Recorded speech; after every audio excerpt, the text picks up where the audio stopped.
7,8%. A ver, veamos los números. 7,8% es un poquito menos del pico de 8,4% que había dado en abril la inflación medida por el INDEC.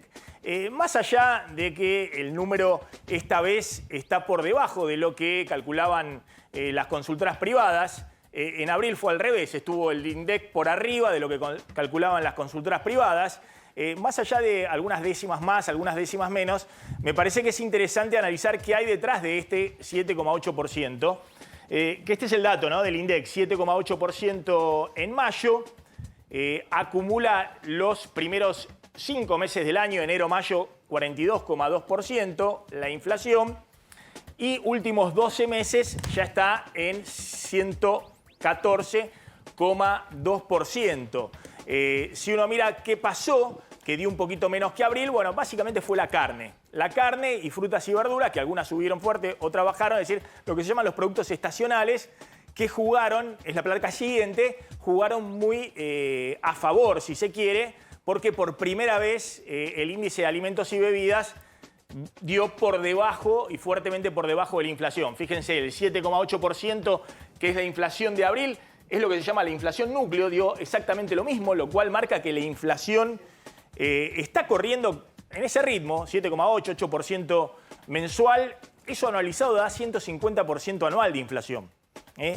Ojo que si bien el Ministerio de Economía o algunos en el gobierno respiraban aliviados porque el dato de mayo no marcó un nuevo salto, estamos hablando de una inflación que está en el 150% anualizado. Si uno anualiza 8% próximos 12 meses, da un poquito por arriba del 150% anual. Claramente también jugó a favor de mayo que no hubo salto de la brecha cambiaria, cosa que había ocurrido en abril. Es decir, en mayo el dólar se mantuvo, el dólar libre entre 4.80, 4.90, no había pegado el salto que pegó en abril de 400 y pico a 4.80, llegó a 500 pesos, después bajó un poco, es una suba del 20% que había pegado en abril y eso había arrastrado todavía más los precios. Pero en mayo había fuertes subas de precios regulados, de tarifas de servicios públicos, luz y gas fundamentalmente. De hecho, los precios regulados subieron 9%. La inflación sacándole los precios estacionales, los que suben por una cuestión u otra en un mes u otro, y los precios regulados sigue firme en el 7,8%. Y lo que estuvo abajo de la inflación del índice de precio al consumidor fueron los estacionales, justamente los que le venían tirando arriba el índice en los últimos meses, frutas y verduras y fundamentalmente la carne, que moderó las subas y eso permitió que el índice, del INDEC, como lo vimos la semana pasada con el índice de precio de la ciudad de Buenos Aires, diera algunas décimas por debajo del número de abril. Igualmente, la inflación anualizada últimos 12 meses sigue acelerándose porque en mayo del año pasado había dado 5,3%, ahora da 7,8% en mayo, la placa siguiente, por eso la inflación, que hasta abril estaba en el 109%, ahora ya está en el 114% últimos 12 meses. Fíjense cómo han cambiado también las perspectivas incluso para la política económica, de lo que es respirar con un número de inflación del 7,8%, ¿no? Se conoció el dato del INDEC y obviamente en el Ministerio de Economía, también el gobierno decían aliviados, bueno, no se aceleró, no siguió el tema de que la inflación podía llegar ya a los 2 dígitos, pasar de largo y demás. Se estabilizó, en un mes se estabilizó.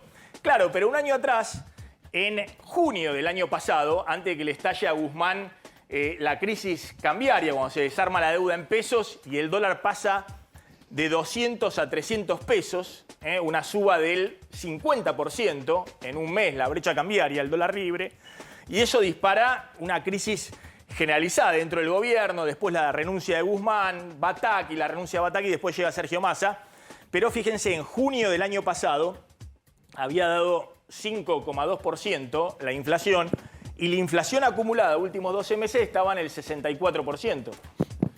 Un año después, el gobierno respira aliviado que la inflación da 7,8%, es decir, da un poquito menos del 8,4% que había dado en abril, pero la inflación últimos 12 meses está casi en el doble.